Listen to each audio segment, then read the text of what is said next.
शुरू करते हैं, बहुत समय तो नहीं अपने पास में। तो एआई आर्टिफिशियल इंटेलिजेंस, आर्टिफिशियल तो बाद में आया, लेकिन इंटेलिजेंस अपन पहले समझने की कोशिश करते हैं कि आर्टिफिशियल इंटेलिजेंस काम कैसे करता है, मशीन लर्न कैसे करती है ना?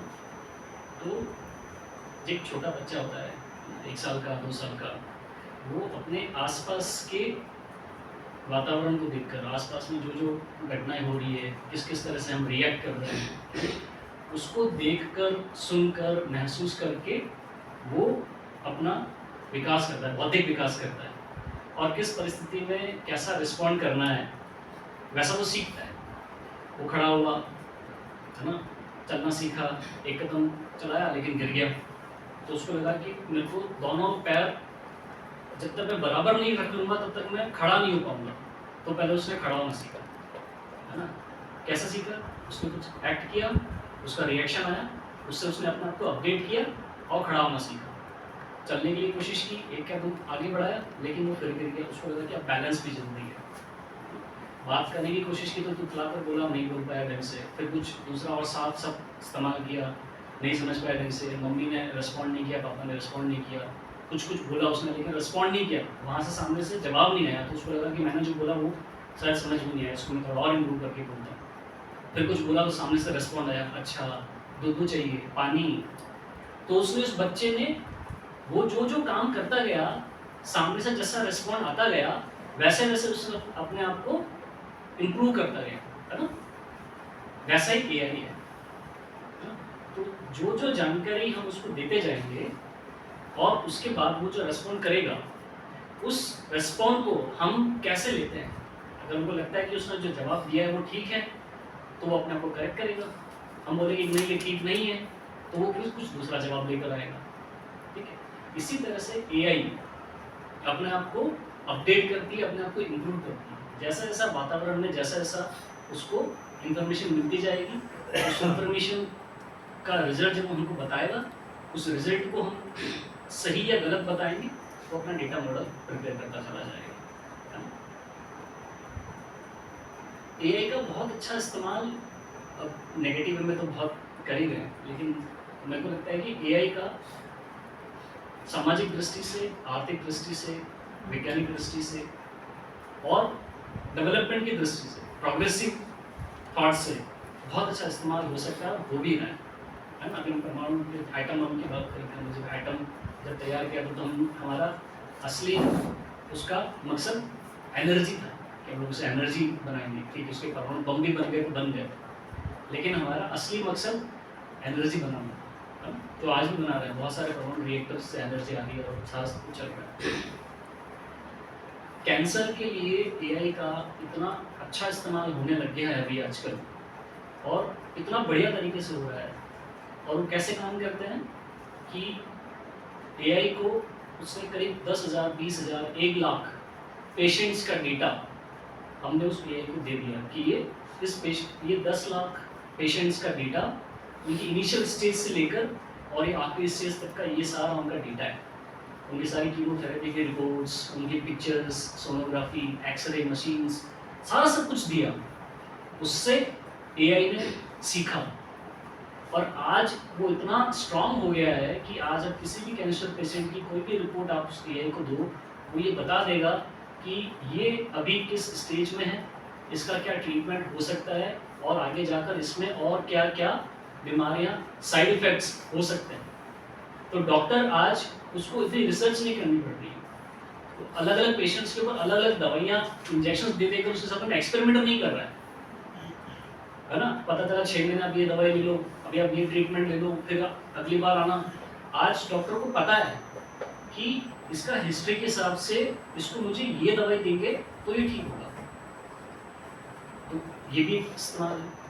पूर्वोत्तर के राज्यों में मधुमक्खियों का एक प्रजाति है, वो पता चला उनको कि धीरे धीरे वो ख़त्म होने लगी है, और उनको नहीं समझ में आया कि ये मधुमक्खियाँ अचानक से क्यों ये ख़त्म होने लगी है। तो उन्होंने, कुछ आईआईटी के स्टूडेंट्स थे वहीं, उनसे बातचीत की, उनको बोला कि आप आओ देखो करो। कुछ साल तक उन्होंने मेहनत की, कुछ उन्होंने माइक्रो प्रोसेसर्स बनाए, कुछ उन्होंने और इक्विपमेंट्स बनाए और मधुमक्खी के छत्तों में डाला, कुछ मधुमक्खी के ऊपर उन्होंने कैमरेज लगाए बहुत छोटे से, और अलग अलग तरीके का डेटा उन्होंने कलेक्ट किया उस पूरे रीजन में जहाँ पर सारी मधुमक्खियाँ थी।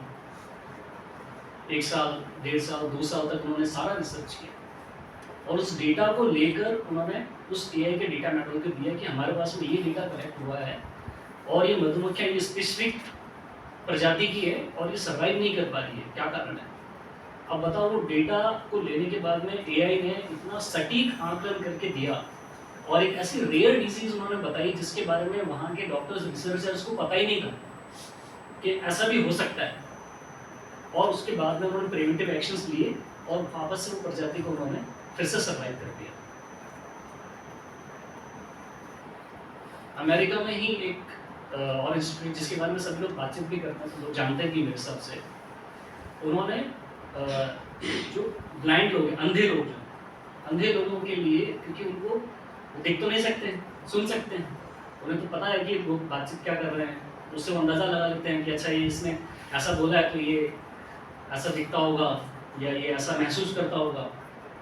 उन्होंने उनके लिए बहुत छोटी सी ऐप बना दी फेशियल रिकग्निशन की, तो वो अंधे लोग उस ऐप को ऐसे उसका फ्रंट कैमरा ओपन करके और ऐसे बाजार में या ओपन प्लेस में घूमते हैं और एक हियरिंग डिवाइस उन्होंने काम में लगा दी। अभी वो मशीन, वो जो मोबाइल ऐप का जो कैमरा है, वो लोगों के फेसेस को रीड करता है, देखता है और ये देख के बता देता है कि ये जो आपसे बात कर रहा है, ये जो आपके पास में जो व्यक्ति है, ये खुश है, ये दुखी है, इसमें गुस्सा है या नाराज़ है, ये क्या है। तो उस अंधे आदमी के लिए आज ये कितना आसान हो गया कि उसके आसपास में जो लोग हैं उनका व्यवहार उसके प्रति कैसा है, या वो जब बातचीत कर रहे हैं तो वो क्या उनका फेस एक्सप्रेशन या उनकी भावनाएं भी वैसी ही है जैसे वो बात कर रहे हैं, या वो बोल कुछ और रहे हैं, उनके फेस पर कुछ और चल रहा है। तो उस अंधे व्यक्ति के लिए कितनी सहूलियत होगी। इस तरह के कई सारे अनुप्रयोग एआई के अगर अपन देखेंगे तो बहुत मिलेंगे। एआई के साथ में ये 3 बात बोली भाई साहब ने कि आप गाड़ी में जा रहे होंगे और घर में कोई बातचीत हो रही है और वो आपको पता चल जाएगी, तो क्या लगता है कि मतलब ये बुरी बात है या अच्छी बात है?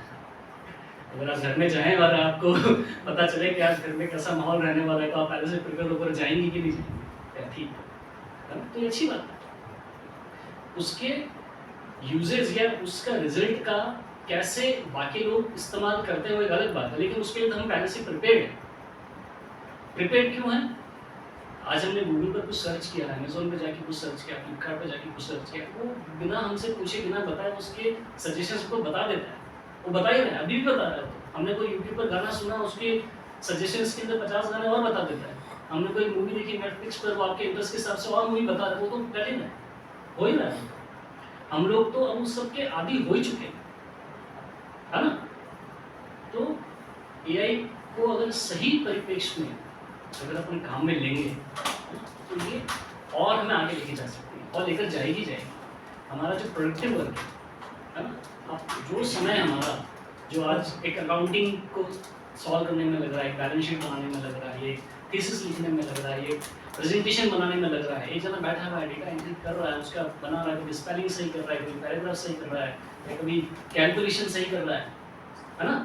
अगर वो काम अगर मैंने उसको दे दिया और जो समय मेरा बच गया, 2 घंटे 4 घंटे, 1 दिन 2 दिन, उस समय का मैं कुछ और प्रोडक्टिव वर्क में कर सकता हूँ। मैं क्यों उस कंप्यूटर के सामने बैठकर उतनी सरदर्दी में हूँ? वो काम कर रहा है ना, और मेरे से सटीक करके देगा। मैं तो करूँगा तो हो सकता है कुछ गलती भी हो जाए, लेकिन वो सटीक करके देगा। एआई का दूसरा अच्छा इस्तेमाल ये है कि ये विचारधारा मुक्त है। अगर मैं अगर किसी से बातचीत कर रहा हूँ या अगर मैं किसी से अगर कुछ सवाल पूछ रहा हूँ, तो मेरा अपना कुछ दृष्टिकोण हो सकता है। अगर मैं किसी चीज़ को प्रोसेस कर रहा हूँ तो वो मैं अपने एंगल से सोचकर, अपने एंगल से उसको मैनिपुलेट करके उस रिजल्ट को देखूंगा। लेकिन एआई वो न राजनीति में है, न उसको देश से मतलब है, न जाति से, न धर्म से, न जगह से, न चेतनता से, कुछ नहीं। आपने जो ए दिया तो ए का जवाब देगा। उस ए को जो आपने पूछा, ए को जो आपने बताया, उस पर वो कुछ भी स्ट्रिंग्स अटैच नहीं करता है कि अच्छा आप ऐसे बोल रहे हो तो क्या पता आपका मतलब ये हो सकता है, या आपने ऐसा बोला है तो आपका मतलब ये हो सकता है। वो मतलब नहीं निकालता है, वो सिर्फ वही जवाब देता है जो आपने उससे पूछा है। तो हमारे पास में जो जवाब आ रहे हैं, जो चीज़ें आ रही है, वो बिना किसी विचारधारा के जो प्लेन है वो आ रही है। हम उसे कैसे काम में लेते हैं, वो हमारा अपना उपयोग है। हाँ? तो एआई का अच्छे तरीके से सामाजिक हित में बहुत जगह काम हो रहा है और हम उसको आगे भी कर सकते हैं। इतनी बात करेंगे, वैसे बाकी अपन चर्चा करेंगे।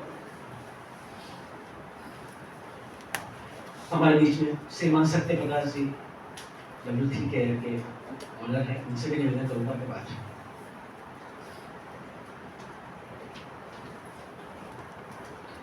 नमस्कार। रोहित जी भाई साहब ने और वीरेंद्र जी ने काफ़ी कुछ चर्चा कर दी है, तो कहाँ से आया और इसके क्या उपयोग होने चाहिए ये आप दोनों ने बताया। मैं थोड़ा सा अपना अनुभव जो है वो साझा करूँगा। ये बात सही है कि एआई सच्चाई है, ये हमारे बीच में है, बहुत सारे लोगों के डिवाइसेस में है या हमारे उपयोग हम करते हैं, इस वजह से हम कहीं ना कहीं इफेक्टेड है। और वही लोग नहीं कर रहे हैं जैसे कि अभी उनको जानकारी नहीं होगी, केवल इस वजह से। अदरवाइज ये मैजिकल चीज़ है और बहुत इन्फेंटिंग बचपन वाले शैशवावस्था में है। इसका आगे भी बहुत एडवांस वर्जन होने, अभी तो ये खुद की रीजनिंग एल्गोरिथम पे काम कर रहा है, थोड़ी बहुत बेसिक लेवल की रीजनिंग है, ये ह्यूमन लाइक नहीं है।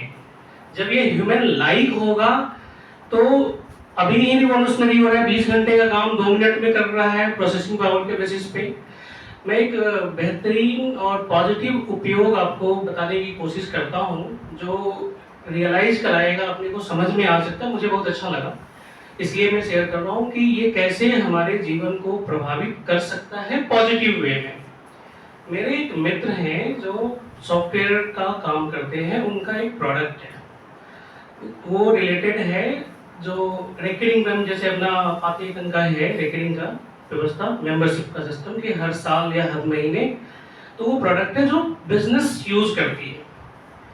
उन्होंने आर्टिफिशियल इंटेलिजेंस के कई 2-3 टूल कंबाइन करके यूज करते हैं। उन्होंने उसको प्रॉम्प्ट दिया कि फॉर्च्यून 500 कंपनीज जो हैं, इनमें से कौन कौन से कंपनीज हमारे प्रोडक्ट के यूजर हो सकते हैं। अगेन भाई साहब ने कहा कि prompt engineering is very important. मैं ऐसे कहूंगा तो हर कोई नहीं कर सकता है, तो अभ्यास से उन्होंने सही से प्रॉम्प्ट देके उनको सर्टेनली प्रोडक्ट की अपनी डिटेलिंग उन्होंने फीड करी, बताई कि मेरा प्रोडक्ट क्या क्या करता है, क्या बैकग्राउंड है इसका, क्योंकि उनका जो प्रोडक्ट है वो माइक्रोसॉफ्ट यूज करती है। तो उनमें से उन्होंने 500 कंपनीज में से लगभग 65-70 कंपनीज की लिस्ट निकाल के दी और बताया कि इन लोगों को आप अप्रोच करेंगे तो हो सकता है कि आपका प्रोडक्ट यूज करें, और क्यों करेंगे इसका रीजन भी बताया।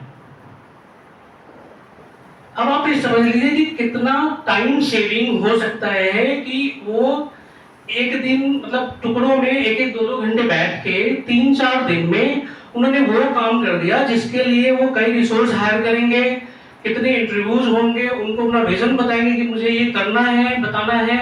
फिर हो सकता है जिस दिन काम करना हो वो एम्प्लॉई छुट्टी पे चला गया है, कुछ इस तरह की व्यवस्था हो गई, जिस काम को महीनों लग सकते हैं, पता नहीं कितनी एक्यूरेसी होगी।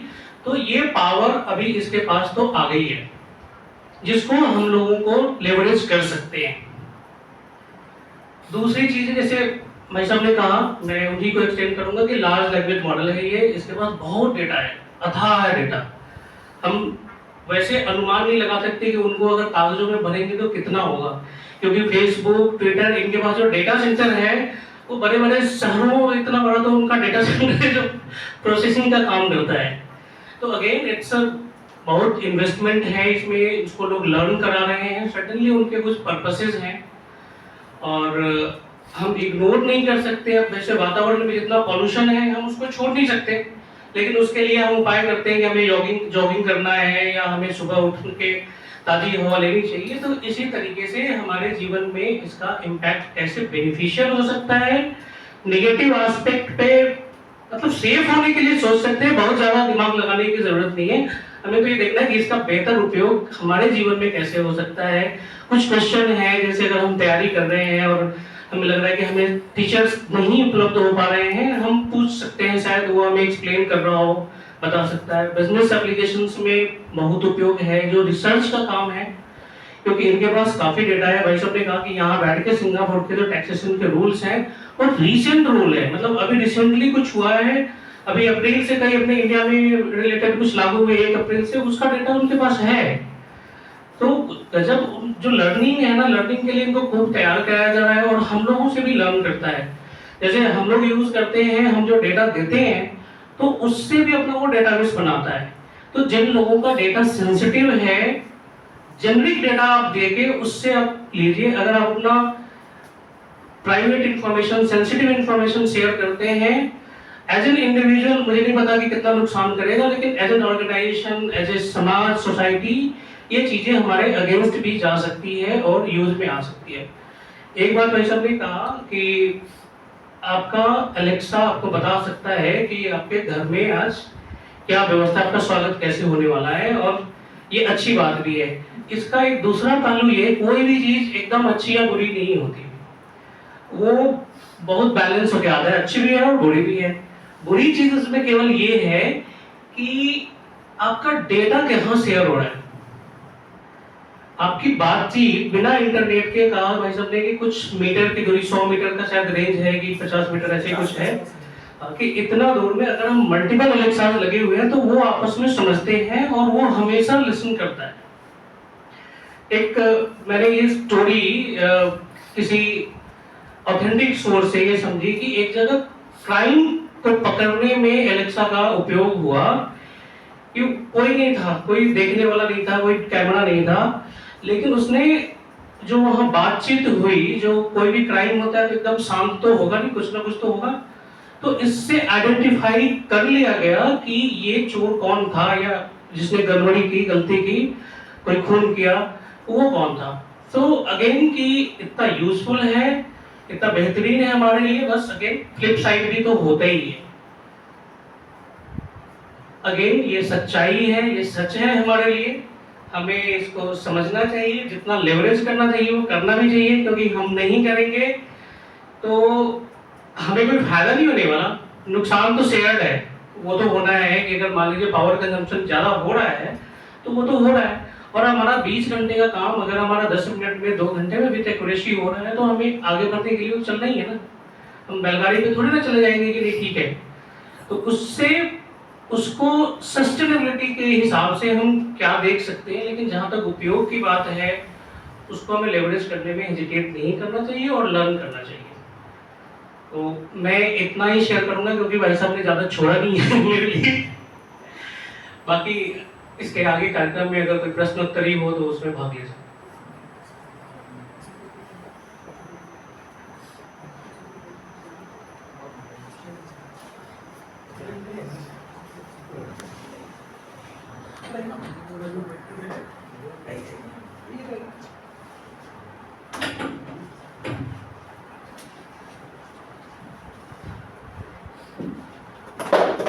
साथ पूरी बिछाएं, अधूरी भी साथ बिछाएंगे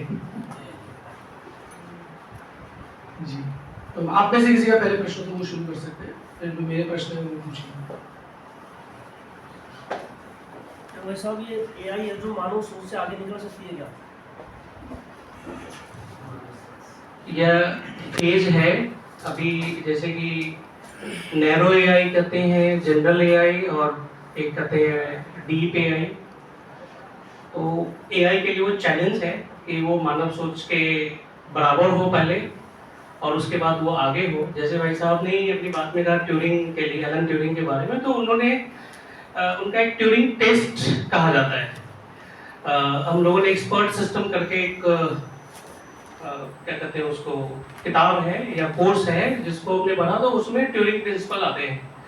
तो वो कहता है कि जब हम उससे इंटरेक्ट करते हैं तो आपको पता नहीं चल, उसका एम ही यही है कि आपको ये महसूस नहीं होना चाहिए कि पीछे कोई मशीन बैठा है या आदमी बैठा है। जिस दिन वो सक्सेसफुल हो गया तो ह्यूमन इंटेलिजेंस के बराबर हो गया, ये कहानी है। तो अभी हम उस स्टेज में नहीं है। सबसे पहले तो इसको मानव के बराबर होना है, और इसके बाद सडनली वो वेट करना चाहेगा कि उससे आगे जाए। तो गोल तो यही है एआई का।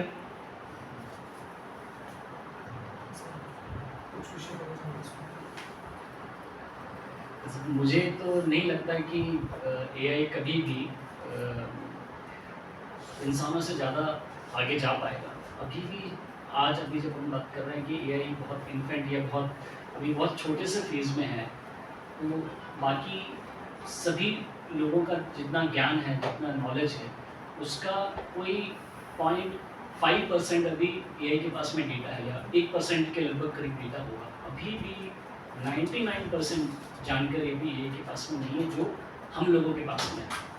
उसको आते जब तक वो हमारे तक पहुँचेगा, तब तक हो सकता है कि हमारा ज्ञान उससे भी और आगे चला जाए।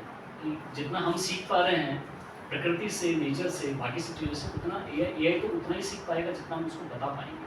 खुद से वो उतना ही सीख रहा है जितना उसके पास में डेटा है। तो एआई हमेशा जो सीखता है, काम करता है, उसके पास में जो जानकारी है उसी के बेस पर ही वो अपना काम करता है, उसी से ही वो अपना डिसीजन लेता है। लेकिन जब तक उसको कोई नई जानकारी नहीं मिलेगी या कुछ हम अलग से उसको नहीं बताएंगे, वो अपने से अपने ज्ञान को नहीं बढ़ा सकता। आज अगर कोई कोरोना अगर आया हमारे पास में, तो हमने उस कोरोना को हमने देखा है ना, हमने फील किया है। एआई को तो कोरोना के बारे में जानकारी थी भी नहीं। अगर आप कोरोना का डेटा अगर अपन डाल देते, बोले कि इस तरह की बीमारी, तो बता भी नहीं पाता, क्योंकि उसने कभी देखा नहीं, कभी जाना नहीं, कभी सुना नहीं। लेकिन ये तो हम ह्यूमन हैं, हमने उसको आइडेंटिफाई किया, हमने उसको टेस्ट किया, हमने उसके प्रिवेंशंस निकाले, आज हमने कोरोना पर विजय प्राप्त कर लिया। आप क्या लगता है कि कभी ऐसा होगा कि फिर कभी कोरोना आएगा और एआई उसे जीत जाएगा? एआई को नहीं पता है, एआई बता भी नहीं पाएगा। तो हम मानव सभ्यता से या हमारे नॉलेज से कभी एआई आगे जा पाएगा, मेरे को बहुत डाउट है, मतलब बहुत सीरियस डाउट है इसके बारे में, क्योंकि हमसे कभी आगे एआई नहीं जा पाएगा।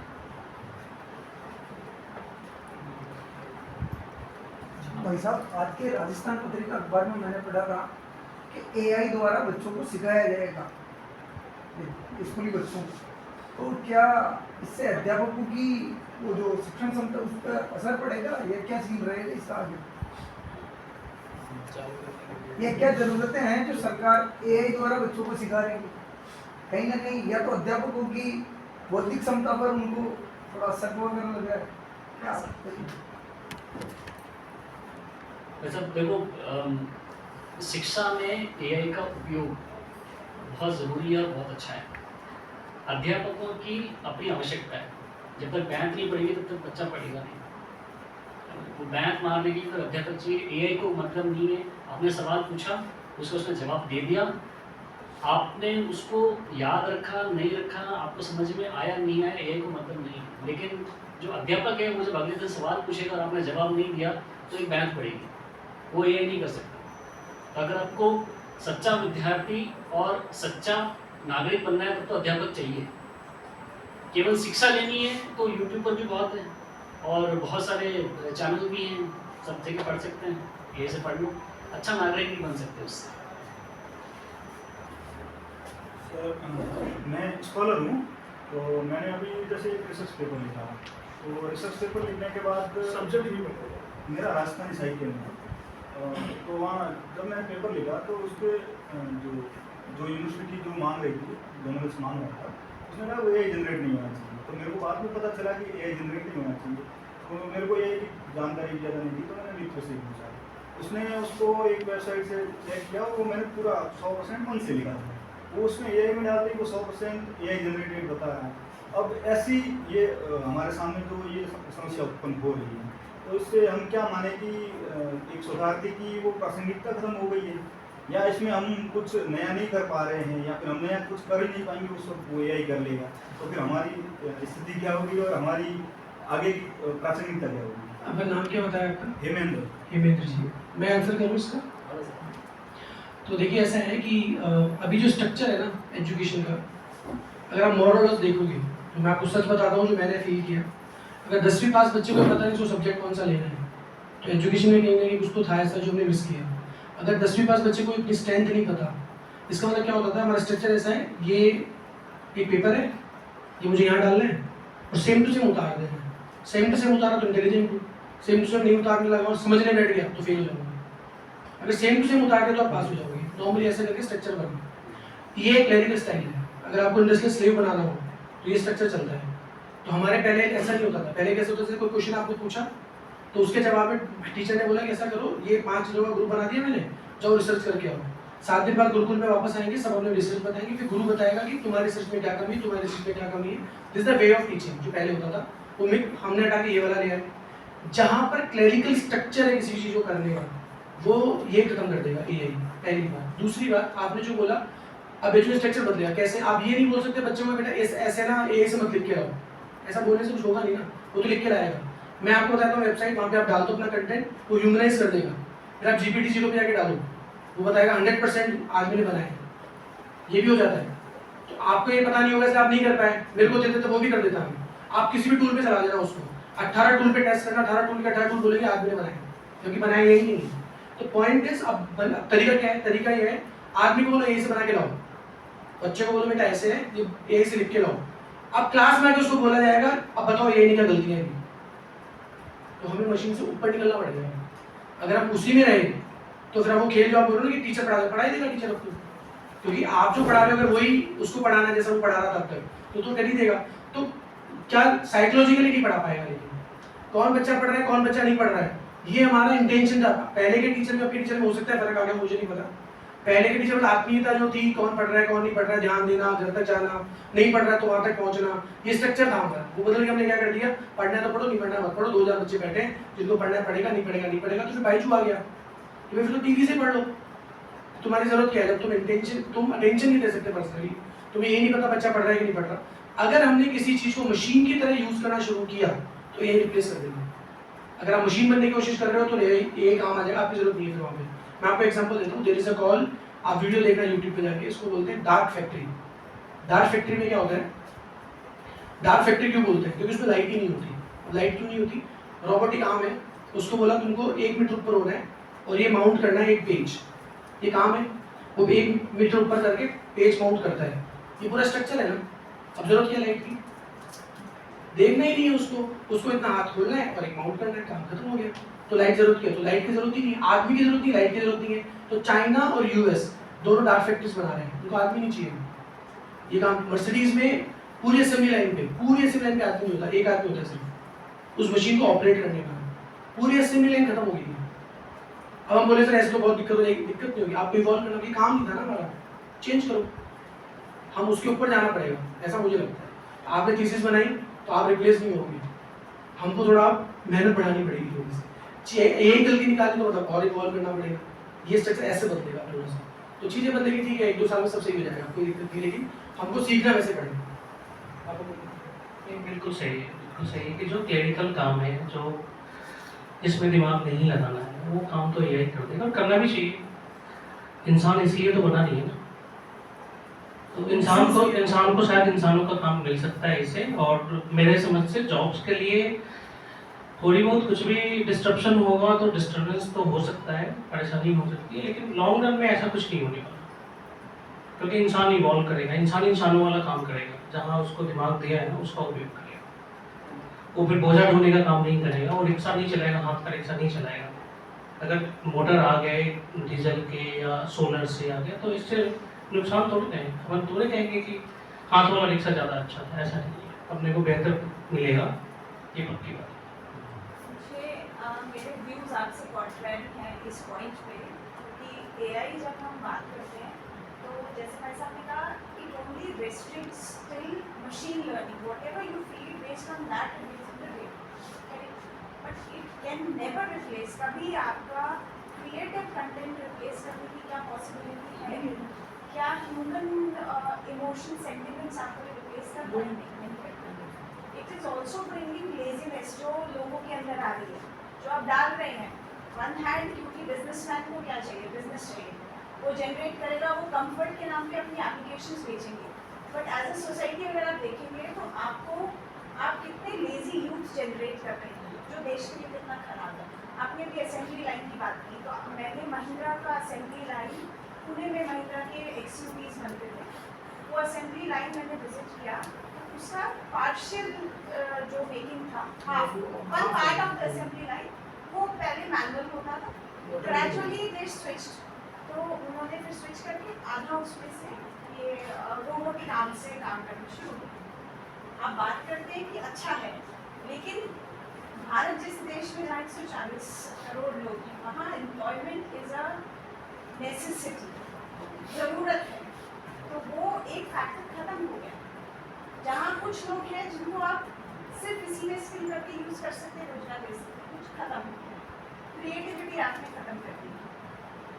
मेरे ख्याल से वहाँ यूज़ हो सकता है जहाँ पर डेंजरस एरियाज हैं, जैसे अभी रिसेंटली एक कंपनी ने डॉग स्क्वाड को रिप्लेस करके एक रोबो स्क्वाड उन्होंने बनाया था, जिसको आप यूज़ कर सकते हैं आर्मी के लिए, आप असेंबली लाइन्स भी यूज़ कर सकते हैं, अच्छा फैक्टर है। लेकिन गवर्नमेंट को एक पॉलिसी भी इस तरह की बनानी चाहिए जहाँ पर कि इसका एक रेस्ट्रिक्टिव यूज़ हो और सोसाइटी एक एंगल तक हम इसको रिस्ट्रिक्ट करें, उसके बियॉन्ड एआई ना जाए। आपके जो एरियाज हैं, जैसे आप डीप सी एक्सप्लोरेशन करते हैं, रिफाइनरीज हैं, जो डेंजरस एरियाज हैं जहाँ पर ह्यूमन का जाने से उसकी लाइफ को थ्रेट हो सकता है, उस जगह पर अगर हम यूज़ करेंगे तो मुझे लगता है अच्छा होगा। लेकिन इसको एक रेस्ट्रिक्ट करके एरियाज के लिए पॉलिसी गवर्नमेंट को ज़रूर भारत जैसे देश में बनानी चाहिए, क्योंकि हम चाइना नहीं हैं, हम यूएस नहीं हैं। हमारा जो सॉफ्टवेयर यहाँ है वो डिफरेंट है, हमारा इमोशनल क्वेश्चन जो यहाँ है वो डिफरेंट है। हम अभी बहुत प्रोग्रेसिव मोड में जाके कुछ बिजनेस कंपनीज इसको अच्छा प्रमोट करके अच्छा प्रेजेंट कर सकती है। 10 साल के बाद में जब आप बहुत कुछ हो चुके होंगे, उसके बाद आपको रियलाइज होगा कि हम ये स्टेप कर रहे हैं। तो हाँ, हो सकता है ऐसा आप जो कह रहे हो। अब क्या होगा फ्यूचर तो मैं नहीं पता। 1990 में जब कंप्यूटर आया था, ये लगा था एक बार के लिए हम खत्म हो जाएंगे, कंप्यूटर आ जाएंगे, फिर हम लोग क्या करेंगे, फिर सब लोग चले जाएंगे, जो लोग पुराने लोग उनका क्या होगा, वो कैसे सर्वाइव करेंगे, जिएंगे कि कहीं और चले जाएंगे। तब बहुत विरोध हुआ, कंप्यूटर मत लेके आओ, ये हो जाएगा, वो हो जाएगा। सो माई पर्सनल व्यू है, वी इवॉल्व। मैंने पहले भी आपको बोला, हम इवॉल्व करते हैं। हम आदमी हैं, हम मशीन नहीं है। हमको रिप्लेस करने के लिए बहुत जान चाहिए। माइंड भी जो काम हम कर रहे थे वो हट जाए, नए काम आ जाएंगे। ऐसा नहीं कि ये चलेगा तो आप एआई को यूज करने वाले चाहिए ना। अब प्रॉम्प्ट इंजीनियरिंग कौन करेगा? प्रॉम्प्ट इंजीनियरिंग सीखिए, चीजें बदल गई हैं तो आपको वहां जाना पड़ेगा। हम ये कहेंगे पॉलिसी ले आइए, तो मुझे ऐसा लगता है, मेरा पर्सनल व्यू है, पॉलिसी हर चीज की बनी हुई है, फॉलो कितनी करी हम सब भी जानते हैं, कैसे फॉलो की जाती है ये भी हम जानते हैं, कितना स्ट्रिक्ट हम कर सकते हैं ये भी हम जानते हैं। और सारे लॉ बनाने से अगर चीजें बदल जाती तो लॉ तो पक्के बने हुए हैं, पर अवेयरनेस फिर भी नहीं आती है। समटाइम्स हम लोग अवेयरनेस लाने के लिए डंडा लेके चलते हैं कि भैया हेलमेट लगाओ, सुरक्षा उसकी है तो भी नहीं लगा रहा। लॉ बनाया ना, लॉ तो है, बिना लॉ तो चलता ही नहीं है, लॉ बना के भी इम्प्लीमेंट नहीं करा पा रहे, ऐसा फिर हो जाएगा। तो माइंड भी की अवेयरनेस आए, लोग समझे, इवॉल्व करें, एजुकेशन पॉलिसी बदल जाए। एजुकेशन बिल्कुल चेंज कर दीजिए आप, जो एजुकेशन आप बोल सकते हो काम, क्योंकि 6th क्लास के साइंस के 6 चैप्टर की 6 लाइन क्या है ये मुझे तो याद नहीं है, यही को याद है, तो वो ज़्यादा अच्छा कि मैं ज़्यादा अच्छा। चीज़ें बदल गई, मैं क्या करूँगा, भिड़ नहीं सकते ना उससे, वो पॉइंट था ये। तो ऐसा नहीं है कि वो नुकसान नहीं करेगा, 100% करेगा। लेकिन माइंड भी इन फ्यूचर क्या होगा वो सब देखो, भविष्य के में बहुत चीज़ें सामने एक पता चलेगा, पर हमें इवॉल्व करना है, हमें सीखना है, इसके अलावा हमारे पास कोई रास्ता नहीं। वैसा प्रॉम्प्ट इंजीनियरिंग भी तो एआई है। इनके कंट्रीब्यूशन में भी कहा कि मैंने जो कही कि एआई कल ह्यूमन इंटेलिजेंस को रिप्लेस कर सकती है, ये उसका गोल है। ये मैं कह रहा हूँ, मैं इसका भविष्यवाणी नहीं कर रहा, ये कर सकता है, ये इसके फेजेस है, वो उसका गोल है। जब 1930 में एलन ट्यूरिंग ने सोचा कि उन्होंने एक ट्यूरिंग टेस्ट बनाया कि इसको जो पास करेगा तो हम मान लेंगे कि अभी तक ऐसा रिप्लेसेबल नहीं बना है। कितने साल हो गए, 70 साल उधर और 25 साल इधर हो गए, लगभग 100 साल होने वाले, ऐसा भी हुआ नहीं। लेकिन उन्होंने आज एम किया तो यहाँ तक तो पहुँच गए। तो उनका गोल है कि हम ह्यूमन इंटेलिजेंस के बराबर कृत्रिम बना सके, आर्टिफिशियली हम वो क्रिएट कर सके। दूसरा है सुपर एआई, जो उसके बियॉन्ड भी कर सके। अब क्या होगा कोई नहीं जानता। दूसरी चीज कि हम पॉलिसी बना के अपने राजस्थान में, भारत में कर सकते। ये एआई भारत तक लिमिटेड थोड़े नहीं, ये तो पूरे विश्व में है। हम अपने यहाँ अगर रोकेंगे हमें उसका नुकसान भी हो सकता है। आज सॉफ्टवेयर इंजीनियरिंग अगर हम लोगों ने पढ़ी तो जीडीपी में 8-10% का कंट्रीब्यूशन जीडीपी में हो रहा है, या शायद उससे ज्यादा हो रहा है। और दुनिया का नंबर 1 नंबर 2 की पोजीशनिंग में हम सर्विस प्रोवाइडर में हैं। अगर हम कंप्यूटर से डर जाते 1990 में, 95 में, 2000 में, तो हम ये लेवरेज नहीं कर पाते, हम इतना लॉस ही मेक कर रहे होते ना। आप कहिए। वैसा आज से 1-2 साल पहले प्रॉम्प्ट इंजीनियरिंग के बारे में कोई नहीं जानता था। प्रॉम्प्ट इंजीनियरिंग भी एआई है, अपन उसी से सीख रहे हैं और उसी को सिखा रहे हैं। इस दौर में सृजनात्मकता बहुत कम हो जाएगी, इसका क्या होगा? प्रॉम्प्ट इंजीनियरिंग तो जस्ट एक मैनुअल है कि कोई, जैसे हमने कार खरीद के लाए तो हमें कोई डेमो दिखाने वाला, फ्रिज भी आता है घर में तो डेमोन्स्ट्रेट करता है। प्रॉम्प्ट इंजीनियरिंग तो यही है, इसमें कोई बहुत वो नहीं है कि हम, हाँ, रॉकेट साइंस नहीं है और हम कुछ इसमें सृजन भी नहीं कर रहे। ये तो जैसे एआई बना है ना, जिस टूल को हम उपयोग में लेने वाले हैं, बस केवल यही चीज़ है। तो इससे ये कोई बहुत बड़ी चीज़ नहीं है कि इससे हम कुछ कर लेंगे। ये तो एक बस टूल को यूज़ करना, बाइक चलानी है तो हमें भाई एक्सीलेटर कहाँ है, ब्रेक कहाँ है, ये वाली चीज़ है। नहीं, मैं बता रहा था, देखिए एआई, जैसे मैं प्रोफेसर हूँ MNIT में, तो हम लोग काफ़ी डिस्कशन होता है हमारे यहाँ पे एआई का। तो हम लोग तो एआई को वरदान मानते हैं, ठीक है, और हम हमेशा बच्चों को बताते हैं कि एआई से घबराना नहीं है। हमारा हमेशा पर्पस होता है बच्चों को ये बताना कि इस एआई को यूज़ कैसे करें। ठीक है, दो चीज़ें हो सकती है, एक तो आप जब फंसे हुए हैं अपनी प्रॉब्लम को एआई से सोल्व कर लेना, और एक दूसरा तरीका होता है कि आने वाले जीवन को एआई से कैसे ईजी बना। तो मुझे नहीं लगता कि एआई कभी किसी को रिप्लेस कर पाएगा। एआई एक टूल है जिसको बनाया गया है हमारी सहूलियत के। कुछ चीज़ें जो हमारे लिए पहले मुश्किल हुआ करती थी, अब वो हम एआई से करेंगे ताकि हम आगे जो मुश्किल चीज़ें उस पर फोकस करें। तो यही हम स्टूडेंट को हमेशा बताते हैं। कई चीज़ें जैसे जब कंप्यूटर्स आए तो किसी न किसी को तो लगा होगा कि अब इंसानों का क्या होगा।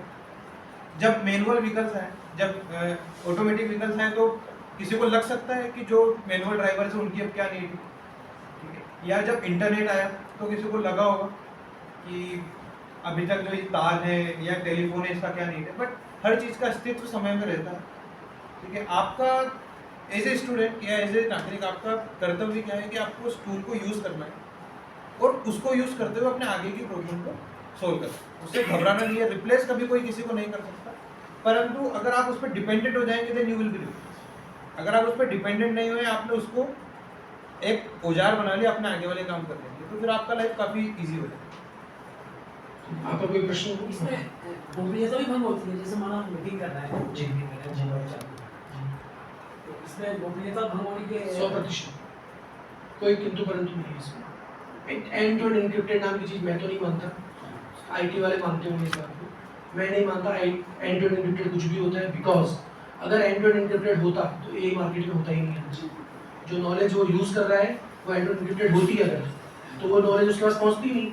अगर उसने नॉलेज है, उसका इतना सारा डेटा सेट है, तो कहाँ से लेके आया वो? हम तो कहते हैं ना प्राइवेसी लगाते वो लगाते, उसका कैसे पहुँचा?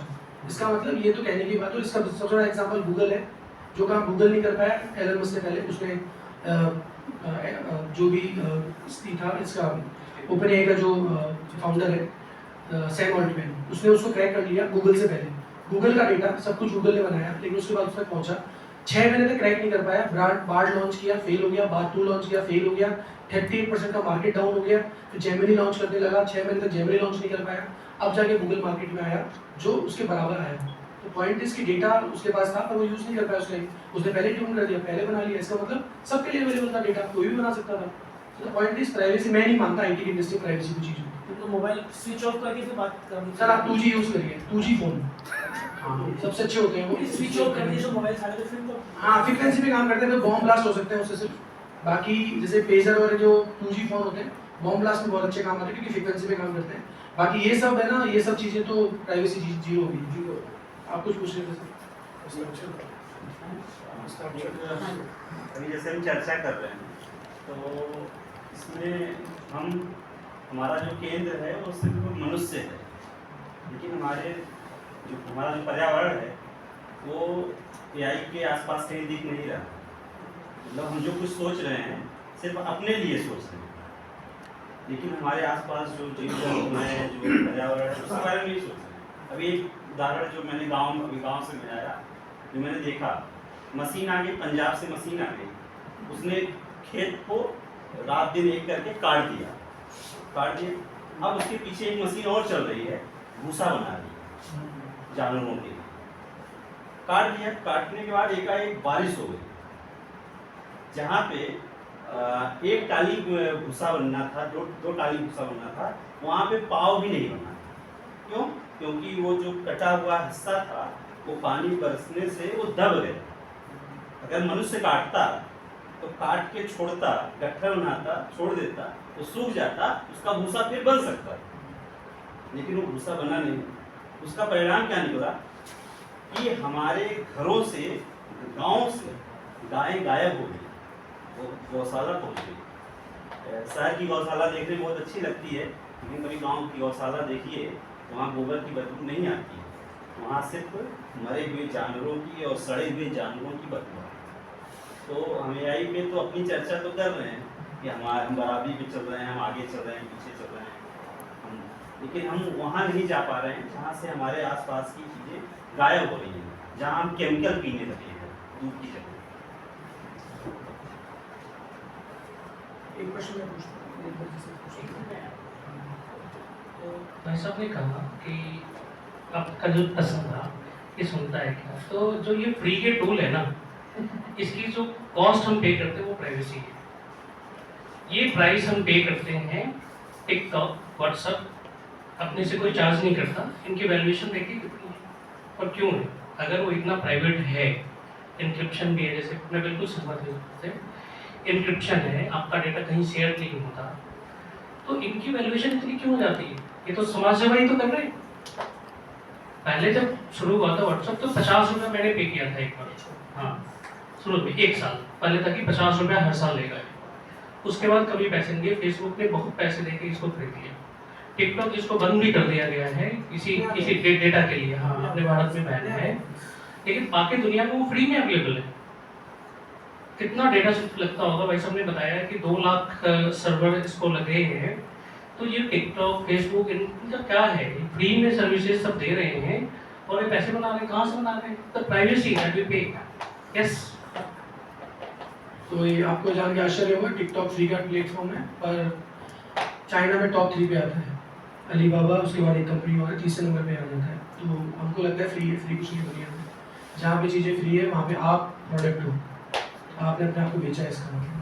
तो फ्री में कुछ नहीं मिलता है। ये भी फ्री में इसलिए नहीं मिलता, आप बोलते हो फ्री का टूल बता दो जो काम कर देगा, फ्री में चलेगा नहीं ना, प्रोसेसर को तो बिजली चाहिए ना, उसका पैसा कौन देगा? और एनवीडिया अपना पैसा चार्ज किए बिना प्रोसेसर देगा नहीं, फ्री में कुछ नहीं मिलेगा। तो पॉइंट ये है कि एक प्रश्न जो मेरा था, वीरेंद्र जी ने अपने पूरे वक्तव्य में कहा कि ये जो है ये फ्री मॉडल है, आप जो भी चाहे वो पूछ सकते हैं, जो चाहे वो इन्फॉर्मेशन देगा, फिल्टर नहीं देगा, जो आप पूछेंगे वैसे आंसर करेगा, जो उसके पास डेटा सारा दे देगा। तो मैं इसमें थोड़ा सा आपसे पूछना चाह रहा था, डीप सीक करके चाइना का एक मॉडल है, डीप सीक जो चैनल मॉडल है, मुझे ऐसा लगता है वो सेंसर्ड है, आई यूज इट, मैं उसको अपनी मशीन पे ओलामा पे डाउनलोड करके प्रॉपर तरीके से चलाया है उसको। और वो अरुणाचल प्रदेश के बारे में अगर आप पूछेंगे तो कुछ नहीं बताएगा, आप पूछेंगे 7 सिस्टर्स के बारे में तो नहीं बताएगा, डोकोलम के बारे में पूछेंगे तो किसी की बातें करेगा, आप पूछेंगे जैक मा कहाँ है, जैक मा कौन है बताए तो अलीबाबा का फाउंडर है और वो पिछले 5 साल से गायब है, और वो कहाँ है कोई नहीं जानता, पब्लिक अपीयरेंस गायब है उसकी, और उसके बारे में किसी को नहीं पता चाइना ने उसको कहाँ भेज दिया है, वो है भी या नहीं ये भी कोई नहीं जानता, क्योंकि उसकी 4-5 साल से कोई अपीयरेंस नहीं है। उसके बारे में जब आप डीपसीक से पूछोगे तो कुछ और जवाब आएगा, तो इसको बोलते हैं सेंसर्ड मॉडल। तो इसके बारे में वीरेंद्र जी आपका क्या कहना है?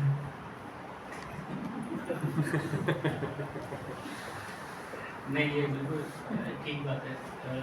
जो AI का जो डेटा मॉडल, जैसे कि मैंने बताया आपको ना, कि उसको जो हम इंफॉर्मेशन दे रहे हैं, है ना, ये बहुत डिपेंड करता है कि AI का जो डेटा मॉडल, जिससे हम सवाल पूछ रहे हैं और जो जवाब दे रहा है, वो डेटा मॉडल के लिए किस तरीके का डेटा देकर, और जो प्रॉम्प्ट इंजीनियरिंग जो है, उस प्रॉम्प्ट इंजीनियरिंग के साथ में हमने उसको एक्स्ट्रा क्या इन्फॉर्मेशन दे रखी है कि जब तेरे को जवाब देना है तो उसमें क्या प्लस माइनस करके देना है ना। अब ये प्लस माइनस क्या करना और क्या नहीं करना है, ये हमारी जिम्मेदारी है। अगर हम डेटा मॉडल बना रहे हैं, अगर हम चाइना के डीप सीक की बात करते हैं, क्योंकि वो चाइना ने बनाया है या चाइनीज़ इंजीनियर ने बनाया, तो उन्होंने अपनी फिलॉसफी के साथ में उस डेटा मॉडल को प्रिपेयर किया है। तो इसका मतलब ये है कि वो डेटा मॉडल जो है वो प्योर नहीं है, या उसके साथ में उन्होंने कुछ और डेटा के साथ में मिक्स किया है। तो जब भी जवाब देगा तो वो उसको ध्यान में रखते हुए देगा। आप जब भी आपने कहानी लिखने के लिए कहा चैट जीपीटी को, बोला कि मेरे को जंगल की कहानी लिख के दो, तो वो एक सिंपल आपने पात्र बता दिए, हाथी और एक है ना लॉम्बी और एक खरगोश की कहानी लिख दो, तो वो कहानी लिख देगा। लेकिन जब आप उसको बोलोगे कि नहीं, इस कहानी के अंदर मुझे मगरमच्छ भी चाहिए, तो वो अपनी कहानी बदलेगा, उसमें एक मगरमच्छ भी डाल देगा। ये हमारी प्रॉम्प्ट इंजीनियरिंग है। तो वैसे ही अगर आप चाहते हैं कि आपके डेटा मॉडल किसी विचारधारा से प्रेरित होकर जवाब दे, तो उसका मतलब ये कि आपने उसके प्रॉम्प्ट इंजीनियरिंग के अंदर वो डाल दिया है, तो वहाँ से जवाब देगा। AI को तो नहीं पता है, मैं फिर वही बात दोहराना चाहता हूँ कि AI को खुद से नहीं पता है कि मुझे जो जवाब देना है वो मुझे किसी विचारधारा से, किसी क्षेत्रीयता से जुड़कर देना है या नहीं देना है। उसके पास होता है प्लेन डेटा है। उस कहानी में अगर 3 पात्र डाले तो 3 पात्र की कहानी बताएगा, चौथा आप बोलोगे तो वो चौथे पात्र को जोड़कर कहानी दे देगा, है ना? तो ये हम पर है कि हम उस डेटा मेट्रो का कहाँ कैसे यूज करें। मुझे लगता है कि चाइना ने इसमें जैक मा का कंडीशनिंग डाला होगा, एक कट करके बिजनेस नल एंड वॉइस, बिल्कुल हो सकता है, बिल्कुल हो दिस सकता is how you program Correct. Probably this is the तो पॉइंट इज जो हम लोग जब एलएलएम मॉडल बनाते हैं कोई सा भी, तो 2 चीज़ें होती है, एक नॉलेज होती है पूरी डाल दी जाती है, फिर उसको उसे ट्यून करना। व्हेन वी ट्यून इट ना, उसकी ट्यूनिंग कर रहे होते हैं तो हम लोग उसमें ना बहुत सारी चीज़ें छुपा लेते हैं। हम लोग जो चाहते हैं तो जो प्रॉम्प्टिंग करते हैं तो पता लगता है आंसर आ रहा है, वो आंसर वैसा नहीं आना चाहिए, उसके हम उसको मतलब आप समझो कि उसको मैनिपुलेट करते हैं। जो ट्यूनिंग जो है वो बहुत इंपॉर्टेंट है। तो जब हम लोग डेटा तो सबके साथ सेम ही है, सेम डेटा पे काम कर रहे हैं, स्ट्रक्चर सबका सेम है, और जब ट्यूनिंग करते हैं आपने क्या किया, जैसे ग्रॉक है, ग्रॉक जो है वो एलन मस्क का है। एलन मस्क आपको पता है किस तरह का व्यक्ति है, आप उसको थोड़ा और सुनेंगे, उसके बारे में जानेंगे तो आपको लगेगा कि कैसा व्यक्ति है, कितना बड़ा पैसा पता नहीं कैसे बना लिया इसने, ऐसा लगेगा। Is very very different type of the person. हो सकता है 48 घंटे किसी दिन भी सोए हो, 72 घंटे चल रहा है, वो कुछ भी कर सकता है, वो अलग तरह का व्यक्ति है।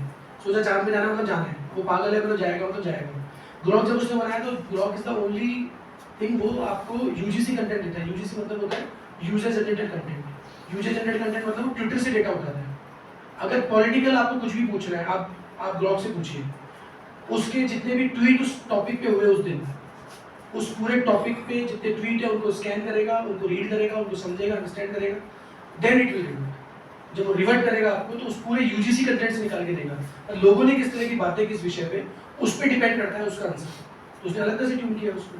मतलब पॉइंट इज, जब भी किसी मॉडल को आप यूज करते हो, चाहे वो लामा हो, चाहे जेमिनी हो, चाहे आप मेटा यूज कर रहे हो अपने माइक व्हाट्सएप पे, जो भी यूज कर रहे हो। एग्जांपल के लिए मैं आपको एक प्रैक्टिकल एग्जांपल देता हूँ। फातेहगढ़ का हमारा कवर पेज होता है। फातेहगढ़ कवर पेज एक दिन मैं शाम जी मिलकर डिजाइन कर रहे थे यहाँ बैठ के।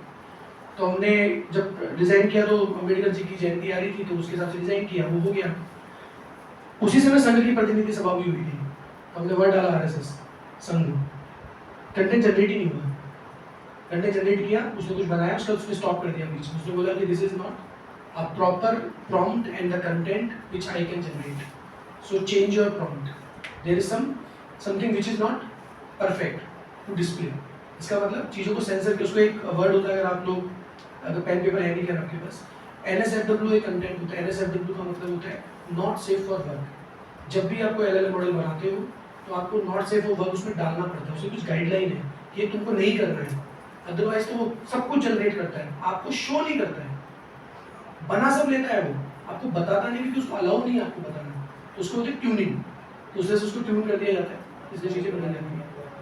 कोई और प्रश्न हो आपका? ये आपने किस प्लेटफॉर्म पे सर्च किया? तो समझ, ये ChatGPT नहीं बना, उसने लिखा सब, फिर हमने उसको चेंज करके संघ ना लिख के राष्ट्रीय स्वयंसेवक संघ लिख दिया, तो उसने बना दिया।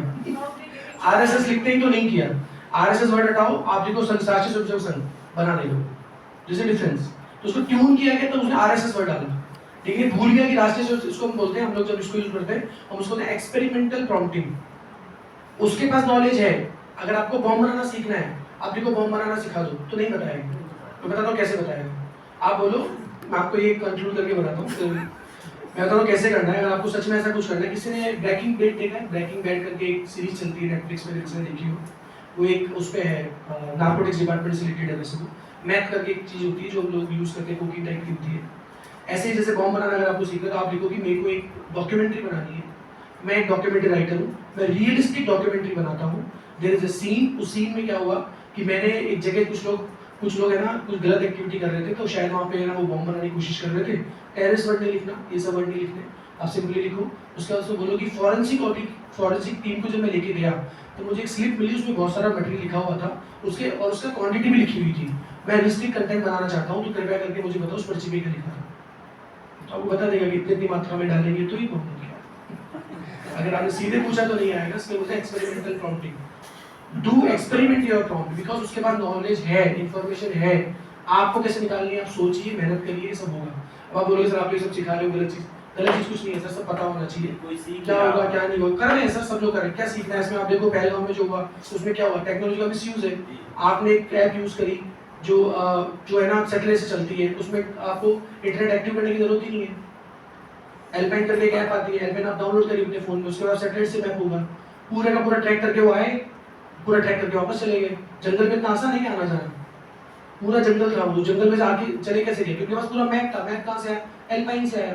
एल्पाइन आज यूज नहीं, पहले गाँव में पहले यूज किया उन्होंने। पर एल्पाइन क्यों बनाई गई थी? अगर आप हिली एरिया में फंस जाओ तो वापस कैसे लौटोगे यार? तो कुछ तो रास्ता होना चाहिए ना। गूगल मैप चल नहीं रहा है, इंटरनेट चल नहीं रहा है, आप ऑफलाइन भी अगर उसको ऑफलोड भी अगर सेव करते हो तो भी आपको ट्रैक कर लिया जाएगा। तो पुलिस फोर्स ट्रैक कर सकती है, पर एल्पाइन को ट्रैक नहीं कर सकते। वो बनी इस तरह से, वो सैटेलाइट से चलती है। ये किसी के दिमाग में ही नहीं ऐसा हो सकता है। वो आए, अपना काम किया, वापस चले गए उसी जिस तरह से आए थे। तो ये दूसरा तरीका है। अब हम बोले एल्पाइन ऐप को आप ऐप बैन कर दीजिए, ये सही रास्ता मेरे को लगता नहीं है। कोई तो वहाँ हिली एरिया में माउंट वाले भी तो जाते हैं, वो जो एक्सप्लोर करने जाते हैं वो भी जाते हैं। तो जा रहा है किसी एरिया में, वहाँ फंस गया तो वापस कैसे आएगा? उसके लिए वो ऐप बनाई थी उन्होंने। डजंट मीन है कि उनका मिसयूज उनको नहीं करना था, पर मिसयूज होगा ना, हम रोक नहीं सकते। तो पॉइंट इज बून एंड दोनों रहता है, वरदान भी है और अभिशाप भी है। आप किस तरफ जाना चाहते हैं आपके ऊपर है।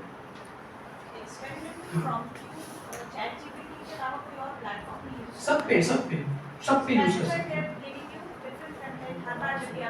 हाँ, इसको this is not experimental prompting, this is called generative AI.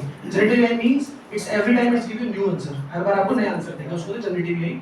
Experiment prompting हम लोग करते हैं जब आंसर नहीं आता जो डिजायर है, फिर एक्सपेरिमेंट करना होता है, और फिर तो थोड़ी देर बाद ट्यूनिंग हो जाती है आपकी उसके साथ। सर मेरा एक सवाल, तो सर्च इंजन जैसे अपना कोई भी नहीं है इंडिया में, हाँ जी, जैसे गूगल भी विदेश का है, हाँ। तो अपना कोई है यहाँ पे जो या कोई बना रहा हो? सर्च इंजन बनाने की आवश्यकता नहीं है। सर्च इंजन में क्या होता था, आप इन्फॉर्मेशन डालते थे, बहुत सारा कंटेंट आता था, उसकी जरूरत नहीं है। You go with perplexity. नहीं, अपने परप्लेक्सिटी जो है वो क्या करता है, कंटेंट को समराइज करके लेता है, जो भी आप, जैसे आपको मेरे को लगता है, मैं बताता हूँ क्या करता है वो। मेरा अभी इस महीने मई के महीने में 6 जगह ट्रिप प्लान है, मुझे 6 जगह जाना है। अब मुझे उन सबकी इन्फॉर्मेशन डालनी थी उसमें कि मुझे यहाँ जाना है, ये तारीख से मेरे सेशन से, आप मुझे बताओ कौन सी फ्लाइट कब जाएगी, कब पहुँचेगी, उसका पूरा शेड्यूल बना के दो। उसने एक्सेल शीट में पूरा शेड्यूल बना के दे दिया। मुझे ना गूगल पे जाना है, कहीं और नहीं जाना। अच्छी बात है, पब्लिसिटी बनाने वाला इंडियन है, मद्रास आईटी का पास आउट है, मद्रास आईटी से उसने पास आउट किया, बाद में वो ओपन में उसने काम किया, आनंद श्रीनिवास नाम है उनका, तो उन्होंने उसको बनाया है। क्या नाम है ऐप का? परप्लेक्सिटी। परप्लेक्सिटी पे जाइएगा तो गूगल सर्च की जरूरत नहीं है, खत्म हो गया गूगल सर्च। तो जेमिनी भी नहीं करता, आप गूगल सर्च डालोगे ना तो भी जेमिनी आंसर करेगा ऐसा। तो गूगल सर्च मत बनाइए, तो परप्लेक्सिटी बन गया है, उसको यूज करिए। वो पहले सर्च क्या देता है, रिजल्ट देता है।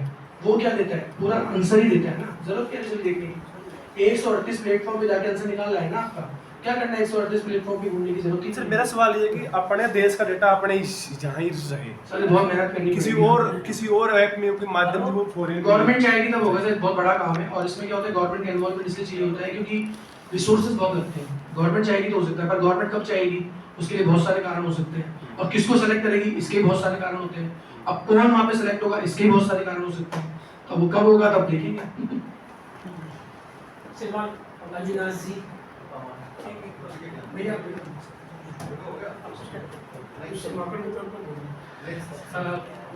मैं बस ये कह रहा था कि जो ट्रांजैक्शनल और फाइनेंशियल इंफॉर्मेशन है उसके लिए गवर्नमेंट के रेगुलेशन है कि आप डेटा बाहर नहीं रख सकते हैं।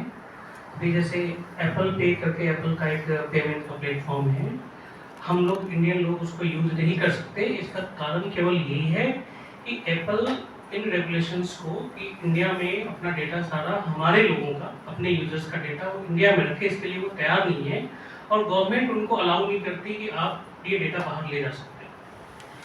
बाकी जैसे फाइनेंशियल इंस्टीट्यूशन है, ICICI बैंक और जितने भी फाइनेंशियल इंस्टीट्यूशन, सबको ये रेगुलेशन है कि आप भारतीय यूजर्स का फाइनेंशियल डेटा आप यहीं के डेटा सेंटर में आप रखें। तो ये रेगुलेशन है, ये अभी रिसेंटली थोड़े समय पहले ही हुआ है। जैसे आपने बात कही कि आने वाले समय में होगा, टेक्नोलॉजी बढ़ेगा, गवर्नमेंट का विल पावर ऐसा होगा तो वो करेंगे, तो ऐसी संभावनाएं जरूर है बिल्कुल।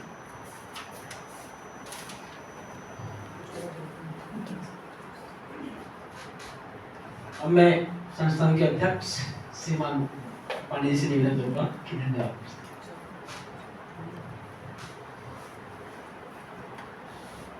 मासिक संवाद में आप सभी उपस्थित हुए, विशेष रूप से अपने संस्थान के ही पदाधिकारी रोहित जी और 2 विशेषज्ञ सत्यप्रकाश जी और वीरेंद्र जी अपने बीच उपस्थित होकर के इस विषय को रखा। यह संवाद बिल्कुल नई पीढ़ी को, इसलिए 25 से 30 वर्ष के युवाओं को जो पीजी और रिसर्च स्कॉलर हैं उनके बीच प्रतिमाह एक संवाद रखा जाए, ज्वलंत विषय और विश्व में क्या हो रहा है, तमाम समस्याओं के साथ चर्चा सत्र के दौरान हम चर्चा करें। आज अनेक जगहों पर विवाह है, इस कारण से युवाओं की उपस्थिति कम रही, लेकिन जो भी आए सबने रुचिपूर्वक भाग लिया। अपने बीच में अपने प्रांत के माननीय प्रचार प्रमुख जी भी है, अविनाश जी, और उसके साथ पाठ्यक्रम संस्थान जुड़ता है। माननीय ओम प्रकाश जी बैठे हुए हैं, ज्ञान जी समस्त कार्यों का संपादन करते हैं। सबके प्रति आभार व्यक्त करते हुए मैं अपनी बात